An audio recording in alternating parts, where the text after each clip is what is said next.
ومن أحسن قولا ممن دعا إلى الله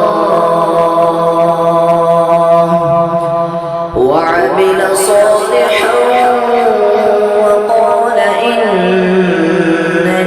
من المسلمين. محترم علماء کرام،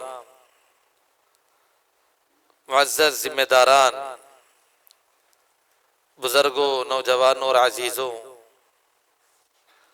سب سے پہلے اللہ رب العالمین کا ہم شکر بجا لائیں کہ لاک ڈاؤن کے بعد میں سمجھتا ہوں کہ دعوتی حوالے سے سب سے اچھا، کامیاب اور بڑا پروگرام شاید یہ پہلا پروگرام ہے، الحمدللہ، اور اس کے بعد انشاءاللہ یہ سلسلہ جاری رہے گا انشاءاللہ.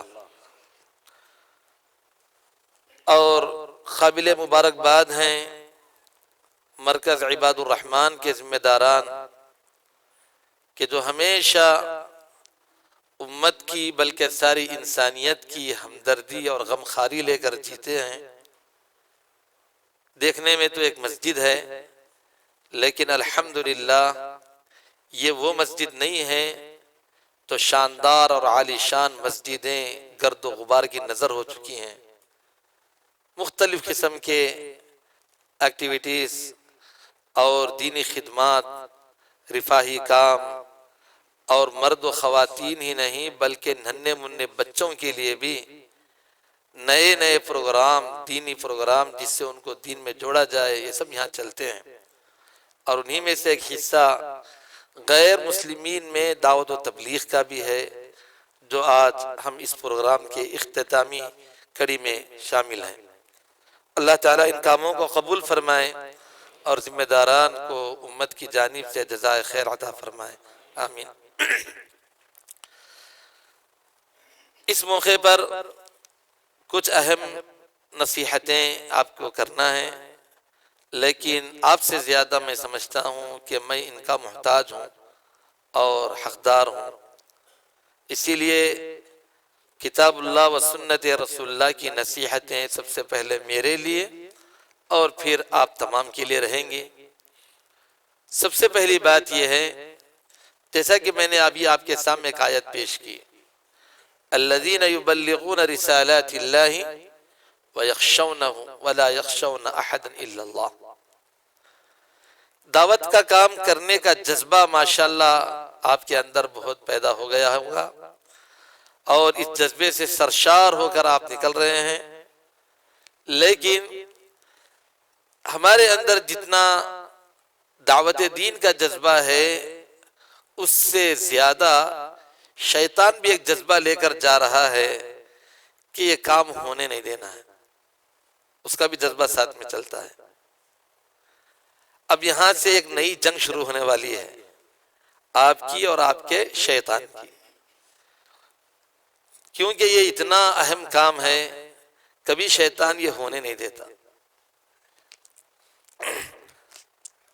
یہ پروگرام، بیانات، تقاریر، سوال جواب، علمی استفادہ، یہ سب چلتا ہے.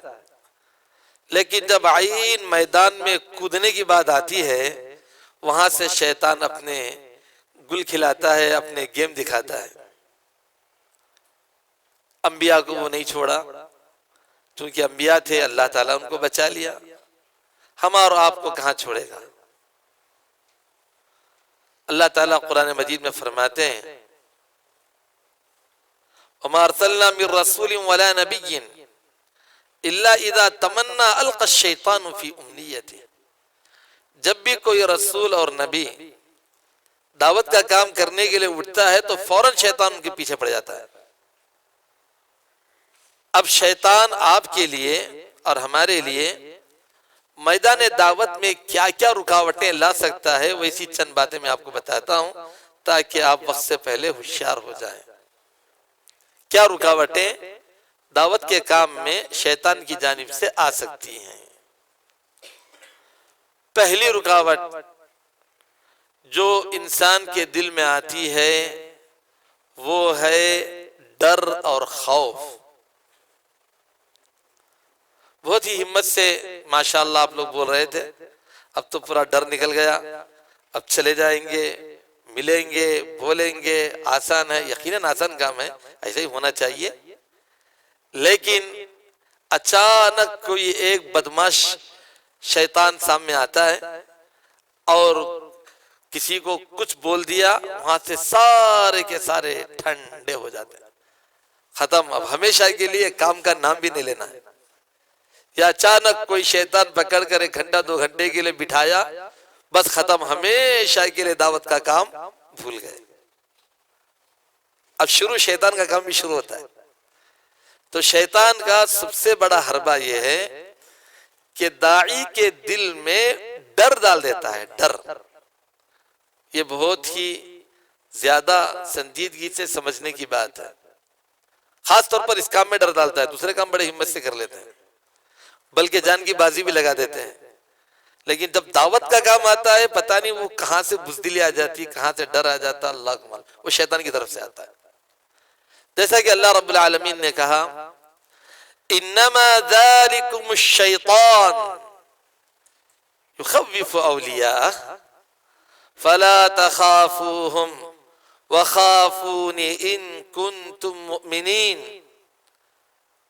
اے لوگو، یہ شیطان ہے. شیطان وہ اپنے چیلوں سے تم کو ڈراتا ہے. یخوف اولیاء، اپنے چیلوں سے وہ تم کو ڈراتا ہے. فلا تخافوہم، یاد رکھنا تم شیطان کے چیلوں سے نہیں ڈرنا. وخافون ان کنتم مؤمنین، اگر تم واقعی مومن ہو تو مجھ سے ڈرنا. یہ بات یاد رکھیے.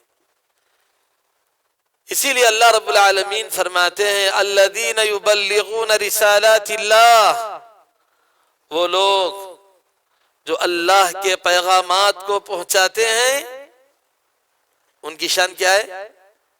الذین یبلغون رسالات اللہ ویخشونہ ولا یخشون احدا الا اللہ. وہ صرف اور صرف اللہ سے ڈرتے ہیں اور اللہ کے علاوہ کسی سے نہیں ڈرتے. یہی لوگ دائی ہیں اصل میں. تو یہ ڈر کو اپنے دل اور دماغ سے کیسے نکالنا؟ ڈر ختم ہو جانا. دعوت کے لیے ڈر نہیں. جو ڈر گیا وہ کبھی دعوت کا کام نہیں کر سکتا. بہت ہی زیادہ حوصلہ مندی کا اور انتہائی ہمت والوں کا یہ کام ہے.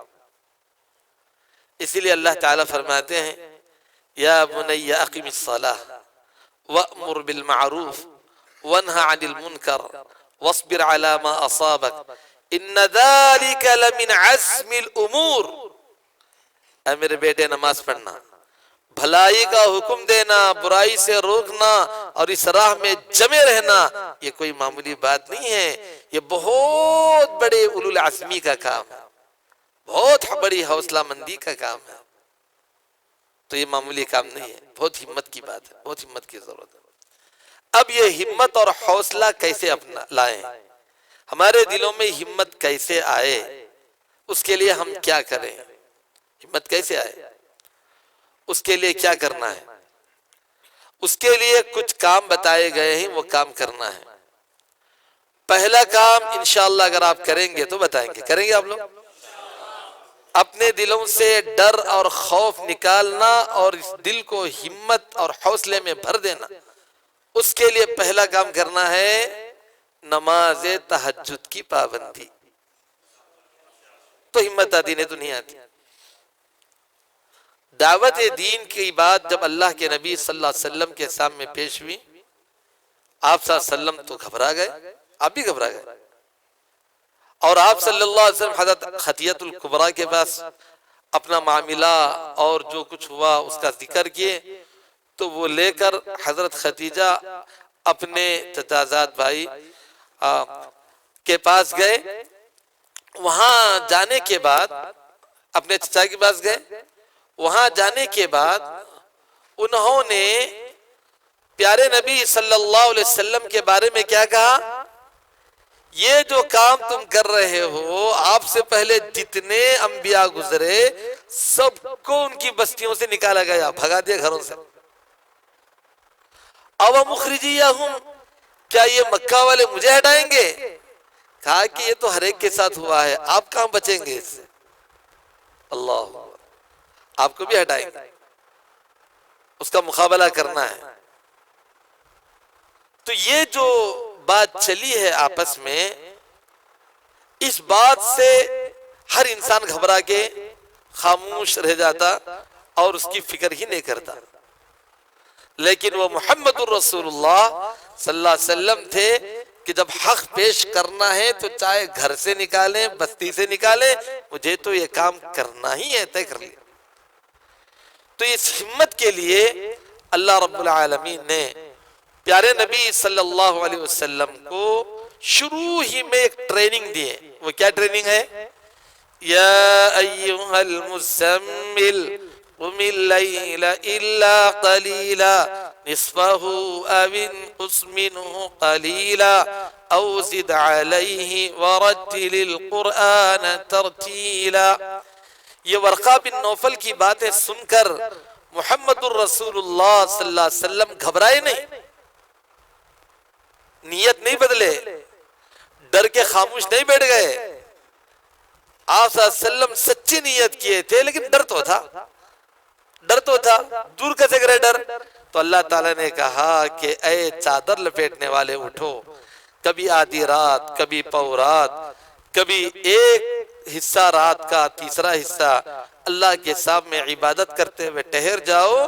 اس کا فائدہ یہ ہوگا، ان ناشئۃ اللیل ہی اشد وطئا واقوم قیلا، بے شک رات کا جاگنا آپ کے دل کو مضبوط کر دے گا اور آپ کی زبان میں تاثیر پیدا کر دے گا۔ اگر آپ نماز تہجد پڑھیں گے تو ہی آئندہ آپ دعوت کا کام کریں گے، یہی امید آپ اپنی ذات سے رکھیے۔ اگر نماز تہجد کی پابندی نہیں کریں گے تو آپ دعوت کے کام سے گھبرا کر پھر اپنے کاموں میں لگ جائیں گے اور کام چھوڑ کے بیٹھ جائیں گے۔ یہ ٹریننگ اللہ تعالیٰ نے پیارے نبی صلی اللہ علیہ وسلم کو دی ہے، وہی ٹریننگ آپ کے لیے ہے کہ روزانہ نماز تہجد کی پابندی، اس پابندی سے جو کیفیت انسان کے دل میں آئے گی، جو ہمت اور حوصلہ اس کو پیدا ہوگا، اس کے سامنے بڑے بڑے چٹان بھی لرزہ برندام ہو جائیں گے، بڑے بڑے طاقتور انسان بھی کانپنے لگیں گے۔ وہ طاقت اور وہ حوصلہ، وہ دل کی کیفیت اللہ تعالیٰ عطا کرتا ہے تہجد کی نماز۔ دوسری بات، آپ دنیا کے اتنے بڑے ظالم کے پاس دعوت کا کام لے کر نہیں جائیں گے، کیونکہ ویسے لوگ ہے بھی نہیں دنیا میں آج اتنے بڑے ظالم، جتنا بڑا ظالم کے فرعون تھا، جتنا بڑا ظالم کے فرعون تھا۔ اب ان کے پاس کون جانا ہے؟ موسیٰ علیہ السلام جانا ہے، اور ایسی حالت میں جانا ہے جبکہ ان کے ایک آدمی کو قتل کر کے آ گئے ہیں، یعنی مارے، غلطی سے مار لگ گیا اور قتل بھی ہو گیا اس کا، اور اس حالت میں جانا ہے ان الملأ یأتمرون بک لیقتلوک فاخرج انی لک من الناصحین، کہ دیکھو یہ محل کے سردار تمہارے بارے میں مشورے کر رہے ہیں کہ کیسے تم کو قتل کریں۔ ایسی حالت میں دوڑتے بھاگتے ڈرتے ہوئے نکلے تھے موسیٰ علیہ السلام۔ اب پھر حکم مل رہا ہے کہ دوبارہ اسی محل میں جاؤ جہاں ان کی قتل کی سازشیں چل رہی ہیں، ان کو قتل کرنے کے مشورے چل رہے ہیں۔ اللہ اکبر، کیا عجیب کیفیت رہے گی۔ تو ڈرنا تو یقینی بات ہے۔ تو اسی لیے موسیٰ علیہ السلام نے کہا قال رب انی قتلت منہم نفسا فاخاف ان یقتلون، اے اللہ میں ان کے ایک آدمی کو قتل کر کے آیا، مجھے یقین ہے، ڈر ہو رہا ہے کہ وہ مجھے قتل کر دیں گے۔ تو قتل کی بات، اب یہ ڈر کیسے دور ہوا موسیٰ علیہ السلام کا؟ دو باتوں سے۔ ایک بات یہ کہ موسیٰ علیہ السلام اللہ سے دعا کیے، تو دائی اپنے دل سے ڈر نکالنا ہے تو اللہ رب العالمین سے دعا کرنا ہے، رب اشرح لی صدری ویسر لی امری واحلل عقدۃ من لسانی یفقہوا قولی۔ تو دعا کرتے جائیں گے انشاءاللہ ڈر نکلتا جائے گا۔ یہ دعا پڑھنے کے بعد پھر بھی ڈر ہوا، اللہ رب العالمین نے ہارون علیہ السلام کو دے دیا کہ جاؤ دونوں مل کے تبلیغ کرو۔ اب جب دونوں مل کے آپس میں بات کیے تو دونوں آپس میں بول لیے کہ ہم دونوں کو بھی اڑا دے گا، وہ صرف موسیٰ کا نہیں، میرا بھی دشمن ہے۔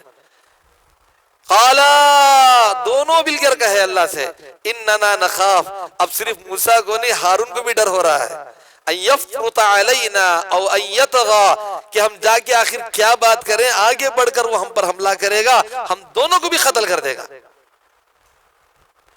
تو اللہ تعالیٰ نے وہاں کہا قال لا تخافا، ڈرنے کی بات نہیں، اننی معکما اسمع و ارا، کہ بے شک میں تمہارے ساتھ ہوں، میں سن رہا ہوں، میں دیکھ رہا ہوں۔ یہ جو توکل کی کیفیت ہے، جب تک یہ کیفیت کہ اللہ ہمارے ساتھ ہیں، یعنی اللہ دیکھ رہے ہیں، سن رہے ہیں، بر وقت اللہ کی مدد یقیناً آئے گی، اس یقین کی کیفیت کو جب تک نہیں اپنائیں گے، اور یہ توکل اللہ کی ذات پر مکمل طریقے سے نہیں ہوگا، اسباب سے ہٹ کر توکل ہے، اسباب کچھ بھی نہیں ہے، مکمل توکل ہے، تو یہ توکل کی بات جب تک نہیں ہوگی، یہ ڈر دلوں سے نہیں نکلے گا۔ تو یہ توکل کی کیفیت ہونا چاہیے، اور پھر مدعو کے ساتھ انتہائی ہمدردی اور امید لے کر جانا چاہیے۔ فرعون یقیناً نہیں مانے گا، اتنا بڑا بدماش ہے، لیکن پھر بھی اللہ تعالیٰ کہتا ہے فَقُولَا لَهُ قَوْلًا لَيِّنًا لَعَلَّهُ يَتَذَكَّرُ أَوْ يَخْشَىٰ، پھر بھی تم یہ امید رکھو کہ اگر نرم گفتگو سے، ہمدردی سے تم بات کرو گے، ایسے فرعون کو بھی اللہ رب العالمین ممکن ہے کہ سدھار دے۔ تو یہ ہمدردی اور یہ غمخاری اور یہ امید لے کر ہم کو دعوت کا کام کرنا ہے۔ تو ان حالات سے ہم دعوت کا کام کریں گے، اور پھر دعوت کے لیے نکلتے ہوئے ذکر ہماری زبان پر جاری رہے گا، تو انشاءاللہ یہ ڈر ختم ہو جائے گا، یہ ڈر نکل جائے گا۔ ہم جو کام کر رہے ہیں وہ کوئی جرم نہیں ہے، قانوناً ہر طریقے سے ثابت ہے، پھر بھی بدماش شیطان اور اس کے چیلے روکنے کی کوشش کریں گے، لیکن رکنا نہیں ہے، ہمدردی سے، نرمی سے، محبت سے سمجھانا ہے، الجھنا نہیں ہے۔ کیونکہ انبیاء علیہ السلام کو جب نہیں چھوڑے، انبیاء علیہ السلام کے ساتھ رکاوٹ پیدا کیے، اور بات پر بات نکلتے چلے گئی، اور لمبی لمبی بحث کرنے لگے، نبیوں کے ساتھ لوگوں نے مخالفت کی، تو ہمارا اور تمہارا کیا شمار؟ تو مخالفت نہیں ہوگی، کوئی نہیں بولیں گے، کوئی نہیں پوچھیں گے، ایسی بات نہیں، اللہ نہ کرے اگر یہ ہو تو ہو بھی سکتا ہے، مگر قدم پیچھے نہیں ہٹانا ہے۔ اس کے لیے کیا طریقہ ہے؟ آپ میٹھے بن جائیں، نرم و گداز بن جائیں، ہمدرد بن جائے، آپ کی زبان سائشتہ ہو جائے، اور آپ انتہائی نرمی سے گفتگو کریں۔ یہ اسلام کا اصول ہے۔ ایسا نہیں کہ وہ جذبات میں آ رہے ہیں تو آپ بھی جذبات میں آ جائے، وہ ایک بولے تو آپ دو کر دیں ان کی، ایسی بات نہیں ہے۔ یہ دعوت کا میدان ایسا ہرگز نہیں ہے، یہاں صبر ہی صبر ہے، یہاں تک کہ میدان دعوت میں کوئی آپ کو مارے بھی تو مار کھا لو، پلٹا کر جواب کاروائی کرنے کا نہیں ہے۔ یہ کوئی سیاسی میدان نہیں ہے، یہ کوئی ہنگامہ اور اسٹریک کا کام نہیں ہے، یہ دعوت کا کام ہے۔ یہاں پتھر کھانا بھی اجر ہے، یہاں کانٹوں پہ چلنا بھی اجر ہے، یہاں گالیاں سننا بھی اجر ہے، یہاں منہ پہ تھکا لینا بھی اجر ہے۔ ہم اور آپ کیا برداشت کریں گے؟ جناب محمد الرسول اللہ صلی اللہ علیہ وسلم کے چہرے پہ عقبہ بن ابی معیط تھوک دیا، اللہ اکبر، ایک مرتبہ آپ کو لٹا کر آپ کے گلے پر اتنی زور سے پیر دبا کے رون دیا کہ آپ کی نگاہیں ابھر کر آ گئی، اللہ اکبر، قریب تھا کہ دم گھٹ کے آپ مر جاتے، لیکن فوراً اللہ رب العالمین نے آپ کو بچا لیا، وہ ہٹ گئے، آپ اٹھ گئے۔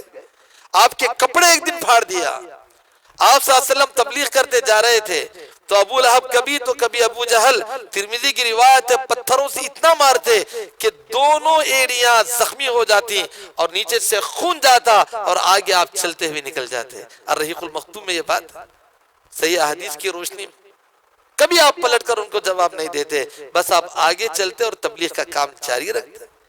آپ صلی اللہ علیہ وسلم کے بارے میں منیب الازدی کہتے ہیں رأیت رسول اللہ صلی اللہ علیہ وسلم فی الجاہلیہ وهو یقول یا ایھا الناس قولوا لا الہ الا اللہ تفلیحوا، میں آپ صلی اللہ علیہ وسلم کو زمانے جاہلیت میں دیکھا کہ آپ اپنی زبان پر بس ایک ہی ایک نعرہ رکھے ہیں، وہ ہے اے لوگو لا الہ الا اللہ کہہ دو کامیاب ہو جاؤ گے۔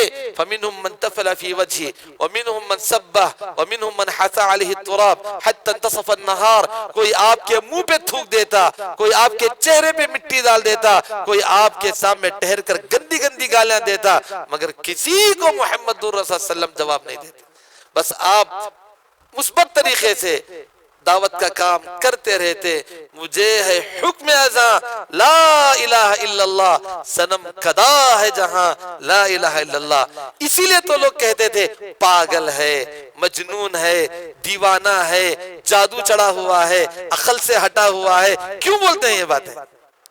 واقعی پاگل ہی بولیں گے کوئی انسان اگر ایسا نظر آئے دنیا میں۔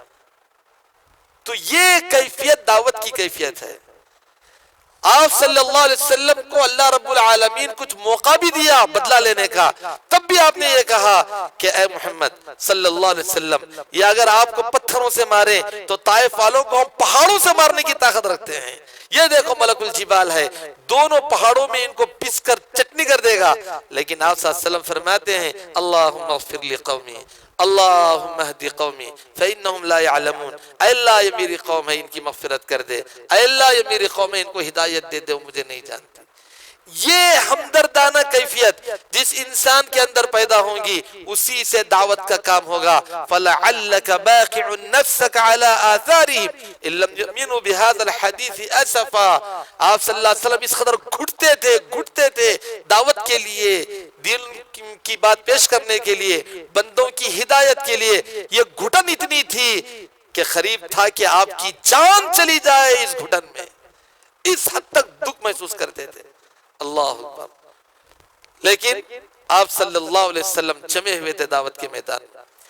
تو ہمارا بھی کام یہ ہے چاہے کچھ بھی ہو جائے، کیسی بھی رکاوٹ آ جائے، لیکن ہمیں اللہ کی ذات سے امید ہے اور یہاں کی قوم کی حالات کو ہم اچھی طرح جانتے ہیں۔ یہاں کے لوگ انتہائی پسماندہ مظلوم لوگ ہیں، ہزاروں سال سے ان پر ظلم و ستم چلا آ رہا ہے، انتہائی لاچار ہیں، مجبور ہیں، بے بس ہیں اور ظلم کی چکی میں پیسے جا رہے ہیں، نچلے قرار دیے گئے ہیں، گندے قرار دیے گئے ہیں۔ اللہ اکبر۔ ایسے انسانوں کے سامنے اگر آپ جا کر دعوت دیں، تبلیغ کریں اور اس قدر ہمدردانہ کیفیت کے ساتھ بات کریں تو یہ لوگ بہت زیادہ آپ کے معتقد ہوں گے اور آپ کی بات کو ماننے کے لیے تیار ہو جائیں گے۔ یہ کیفیتیں ہونا ضروری ہے دعوت کے میدان میں۔ ڈر ہٹانا ہے اور ہمدردی پیدا کرنا ہے دل کے اندر۔ تو یہ دعوت کے طریقے میں، دعوت کا کام کرنے میں یہ ایک اہم بات تھی کہ ہمارے دلوں سے ہم ڈر کو نکال دیں۔ دوسری بات یہ ہے دعوت کی راہ میں ایک بڑی رکاوٹ ڈر بھی نہیں ہے، الحمدللہ ہمت ہے، حوصلہ ہے۔ جب شیطان دیکھ لیتا ہے کہ واقعی ہمت والا ہے، حوصلہ مند ہے، تہجد گزار ہے، کام بھی کرنے والا ہے، اس سے کام نہیں بن رہا ہے تو چلو اس کی بیوی کی طرف سے آئے، اس کے بچوں کی طرف سے آئے، اس کے پیرنٹس کی طرف سے آئے، مختلف طریقوں سے شیطان آ کر روکنے کی کوشش کرتا۔ لوگ آ کر بولیں گے کہ دیکھو تم یہ کام کریں گے کل کے دن کچھ ہو جائے گا۔ کبھی تو مسجد کی کمیٹی والے اٹھ جاتے ہیں، کبھی تو جماعت کے لوگ کھڑے ہو جاتے ہیں، سب کو شیطان دشمن بنا دیتا۔ پروگرام چلانا آسان کام ہے، فیلڈ ورک میں نکلتے ہیں تو لوگ مسائل کو برداشت کرنے، اس کو جھیلنے کے لیے تیار نہیں ہوتے۔ بڑے عجیب معاملے ہیں ہندوستان کے اندر، ہر مسئلے کو حل کرنے کے لیے، اس کا مقابلہ کرنے کے لیے تیار ہونا چاہیے۔ تو ان راستوں سے بھی شیطان آ سکتا ہے، ہر ایک کو میٹھے انداز سے جواب دینا ہے۔ ایسا نہیں تم کو کیا معلوم، یہ دعوت کا کام ہے، تم نہیں جانتے، تم دعوت کا کام نہیں کرتے، ایسے نکال کر بات نہیں کرنا ہے۔ ذرا کیا دعوت کا کام کر لیتے ہیں، ایسا جوش، ایسا ولولہ پوری امت کو اور پوری امت کے علماء کو نکال کے پھینک دیتے ہیں۔ یہ ہرگز نہیں، یہ طریقہ نہیں ہے دعوت کا کام کرنے کا۔ یہ کام امت کا کام ہے، صرف مخصوص چند نوجوانوں کا، چند افراد کا کام نہیں ہے۔ اس میں بڑے بھی چاہیے، بوڑھے بھی چاہیے، بچے بھی چاہیے، جوان بھی چاہیے، صاحب حیثیت بھی چاہیے، اور علماء بھی چاہیے، عوام بھی چاہیے۔ یہ پوری امت کا کام ہے۔ امت کو لینے اور امت کو جوڑ کر اس کام کو انجام دینے کی کوشش کریں۔ جو لوگ بھی مخالفت میں بات کریں، سنیں، برداشت کریں، ان کے حق میں دعائیں دیں، ان کے خلاف بدگمانیاں نہ پھیلائیں، چاہے وہ علماء کا طبقہ ہو، چاہے وہ عوام کا طبقہ ہو، چاہے وہ ذمہ داران کا طبقہ ہو، چاہے وہ بڑے لوگوں کا طبقہ ہو۔ ایک بہت اہم بات میں آپ کو بتا رہا ہوں، کیونکہ چند نوجوان دعوت کا کام کیا سیکھ لیتے ہیں، جاتے ہیں اپنی بستی والوں سے لڑ لیتے ہیں، مسجد کی کمیٹی سے لڑ لیتے ہیں، وہاں کے ذمہ داروں سے لڑتے ہیں، وہاں کے علماء سے لڑتے ہیں، ایک فتنہ کر کے بیٹھ جاتے ہیں۔ نہیں نہیں، یہ فتنے کا کام نہیں ہے، یہ اتحاد و اتفاق کا کام ہے۔ ادفع باللتی ہی احسن فاذا الذی بینک وبینہ عداوۃ کأنہ ولی حمیم۔ اچھے انداز سے بات کیجئے، اچھے انداز سے دفاع کیجئے۔ ممکن ہے کہ تمہارے اور ان کے درمیان جو بھی دشمنی اور عداوت ہے، یعنی تمہارے اور غیر مسلمین کے درمیان ہو، یا تمہارے اور تمہارے مخالفین کے درمیان ہو، وہ ساری چیزوں کو اللہ تعالیٰ ختم کر دیں گے۔ تو یہ بھی ایک بہت اہم بات ہے، اس کو ہم اپنانے کی کوشش کریں۔ تو بہرحال نصیحت کے طور پر زیادہ باتیں ہیں، لیکن اتنی باتوں پر بھی اگر ہم عمل کریں گے تو انشاءاللہ آگے بڑھیں گے۔ آخری بات یہ ہے کہ یقیناً ہر ایک کو پیٹ لگا ہوا ہے، دنیا لگی ہوئی ہے، معیشت ہے، کاروبار ہے، سب کو لگا ہوا ہے۔ یہ انبیاء کو بھی لگا ہوا تھا۔ ہمارے پاس ایک ایک بیوی ہے، تو انبیاء کے پاس 10 بیویاں تھیں، لیکن اتنے رہنے کے باوجود بھی وہ کبھی دعوت کا کام نہیں چھوڑتے تھے۔ اولاد تھی، بچے تھے، سب کچھ تھے۔ اللہ رب العالمین فرماتے ہیں وَجَعَلْنَا لَهُمْ أَزْوَاجًا وَذُرِّيَّةً، ہم نے جتنے پیغمبروں کو بھیجا ان کی بیویاں بھی تھی، ان کے بچے بھی تھے، یہ بھی کام کرتے تھے اپنی معیشت کا، اور ساتھ میں دعوت اللہ کا کام بھی کرتے تھے۔ تو نہ اس میں مصروف ہو کر اپنے کاروبار اور معیشت کو چھوڑنا ہے، نہ معیشت میں مصروف ہو کر دعوت دین کو چھوڑنا ہے۔ یہ دونوں کو بیلنس کرتے ہوئے لے کے چلنے کا نام اسلام ہے۔ سچا اور پکا داعی اسی کا نام ہے۔ ورنہ اگر آپ دعوت کے کام میں لگ کر ساری چیزیں چھوڑ دیں گے تو وہ بھی ایک بہت بڑا نقصان ہوگا۔ دونوں کام لے کر چلنا ہے۔ اسی کے ساتھ ساتھ ایک بات کی طرف اشارہ کرتے ہوئے میں اپنی بات کو ختم کرتا ہوں، وہ یہ ہے موجودہ جو حالات بنے ہوئے ہیں اور بنتے جا رہے ہیں، یقین مانیں کہ الحمدللہ ثم الحمدللہ یہ دعوت اللہ کے لیے انتہائی سازگار حالات ہیں۔ یہ انتہائی سازگار حالات ہیں، یہ دعوت کے رکاوٹ کے حالات نہیں ہیں۔ بالکل اہم بات بتا رہا ہوں میں آپ کو۔ بہت سارے لوگ ڈر رہے ہوں گے کہ کرونا کی پریڈ ہے، کیا ہوگا؟ نہیں نہیں، کرونا اپنی جگہ کرونا ہے، لیکن ہمارے لیے کرونا نہیں ہے۔ دعوت کے لیے بہت ہی اہم بات ہے یہ، بہت ہی اہم بات، کیونکہ ہر انسان کو اس کی موت کی فکر شروع ہو گئی ہے۔ ایک بہت بڑا مسئلہ حل ہو گیا کہ انسان موت کی تیاری میں ہے۔ کفا بالموت واعظا، کسی کو نصیحت کرنے کے لیے اس کے لیے موت کا ڈر کافی ہے۔ جب انسان کے دل میں موت کا ڈر پیدا ہوتا ہے، وہیں سے ان باتوں کو سوچنے کے لیے وہ آمادہ ہوتا ہے۔ جب انسان کے دل میں موت کا ڈر آ جاتا ہے، خواہشات کا زنگ اس کے دل پہ سے اتر جاتا ہے۔ تو یہ جو موت کا ڈر کرونا کے حوالے سے آیا ہے، وہ دعوت کے لیے ایک بہت ہی بہترین ماحول ہے، بہت ہی انتہائی اہم موقع ہے۔ دوسری بات، یہ جو کسانوں کا مسئلہ چل رہا ہے، یہ بھی دعوت کے لیے بہت اہم طریقہ ہے۔ وہ اس لیے کہ یہ موجودہ حکومت کے مظالم اور کسانوں کے ان مسائل کی وجہ سے الحمدللہ ثم الحمدللہ جو لوگ ان کا ساتھ دینے والے تھے، جو لوگ ان کی ٹیم میں تھے، جو لوگ بات بات پر نعرے لگا کر مسلم دشمنی اور نفرتیں پھیلانے والے تھے، الحمدللہ ایک ایک کر کے الحمدللہ سب چھٹتے چلے جا رہے ہیں، سب ساتھ چھوڑتے چلے جا رہے ہیں، سب دور ہوتے چلے جا رہے ہیں۔ سب کے سامنے یہ بات واضح ہوتے جا رہی ہے کہ ان ظالمانہ قانون کی وجہ سے یہ ظلم صرف مسلمانوں کی حد تک نہیں، ساری انسانیت اور سارے کے سارے ہندو اقوام اور کرسچن اقوام سب کے لیے یہ ظلم ہے۔